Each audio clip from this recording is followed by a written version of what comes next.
Aslida bu oddiy freon emas bolalar. Haqiqatdan aytaman. Ulug'bek aka, maslahat tavsiyasini bering. To'g'ri topdingiz.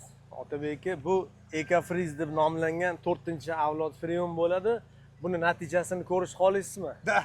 Keling, bu yoqqa mana bu muzni ko'ring, muzni. Mana trubkadagi muz. Wow, Mana salondan chiqayotgan havoni ham ko'rsating mana. Mana shunaqa natija beradigan freon shu mashina bo'ladi, chet eldan olib kelingan.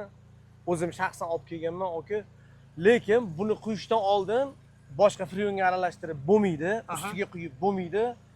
Tozalab tashlab, boshqa talab har bitta mashinani o'zini miqdorini quyishni tavsiya qilaman, Otabek aka.